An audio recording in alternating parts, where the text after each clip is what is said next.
राधे राधे, जय श्री कृष्णा। कैसे हैं आप सब? आई होप कि आप सब अच्छे होंगे, खूब मन लगाकर पढ़ाई कर रहे होंगे। तो आज अपने चलती हुई सीरीज से काव्य गुण करेंगे।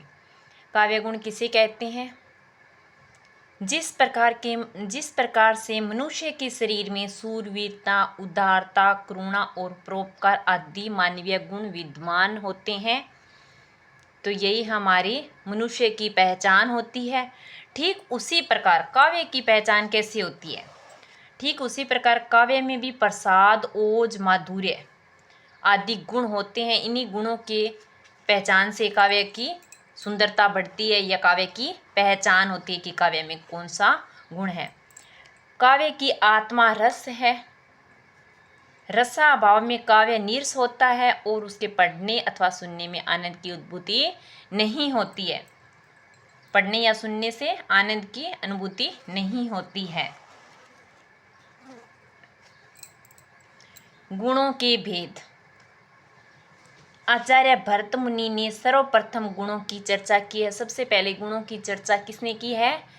आचार्य भरत मुनि ने। उन्होंने गुण कितने माने हैं? 10 गुण माने हैं। भाम्य ने केवल 2 गुण ही माने हैं। कौन कौन से माने हैं 2 गुण? प्रसाद गुण और माधुर्य गुण। मम्मट ने केवल 3 ही काव्य गुण माने हैं, जो कि आज अपनी काव्य रचनाओं में पढ़ते हैं। माधुर्य गुण, प्रसाद और ओज। ये कौन से? ये 3 गुण किसने माने हैं? मम्मट ने माने हैं।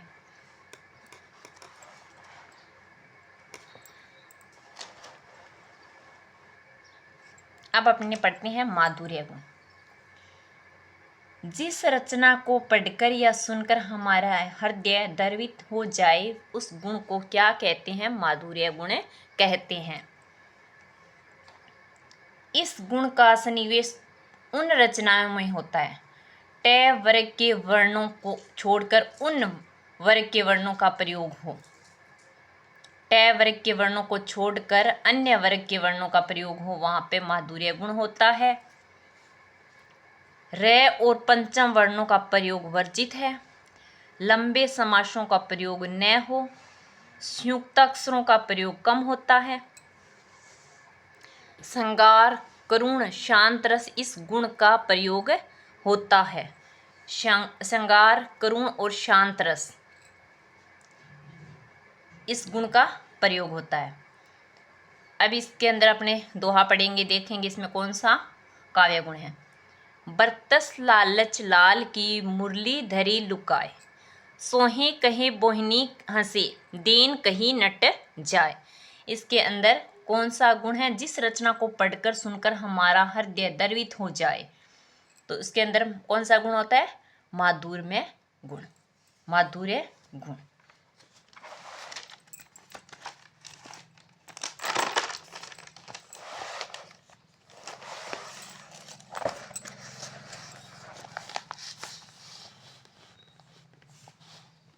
एक अन्य उदाहरण और देख लेते हैं, जैसे कहत नटत रिजत खिजत, मिलत खिलत लजियात है, भरे बोन में करत है, नीनन ही सो बात। माधुर्य गुण है इसके अंदर। प्रसाद गुण के बारे में पढ़ लेते हैं। जिस गुण के कारण कोई रचना अनायास ही समझ में आ जाए, तो उसके अंदर कौन सा गुण होता है? प्रसाद गुण। हृदय पर जिसका पूरा प्रभाव पड़ जाए, अर्थ ग्रहण करने में तनिक भी कठिनाई ना हो। स्वच्छता और स्पष्टता प्रसाद गुण का प्रमुख विशेषता है। प्रमुख विशेषता कौन सी है इसकी? स्वच्छता और स्पष्टता। जैसे इसका अपने उदाहरण देख लेते हैं। जाकी रही भावना जैसी, प्रभु मूरत देखी तिन तैसी। तो इसके अंदर प्रसाद गुण है। नर हो ने निराश करो मन को, काम करो कुछ काम करो, जग में रहकर कुछ नाम करो। अब इस रचना को पढ़ने में अपने को कोई भी तनिक भी कष्ट नहीं हुआ है। स्पष्ट तौर पे अपने को बिना समझाए ही इसका अर्थ समझ में आ जाता है। तो इसके अंदर कौन सा गुण होगा? प्रसाद गुण होगा। अब अपने पढ़ लेते हैं ओज गुण। ओज गुण ऐसी काव्य रचना जिसके पढ़ने से चित्त में जोश, उल्लास आदि भावना उत्पन्न हो, वहां पे कौन सा होता है? ओज गुण होता है।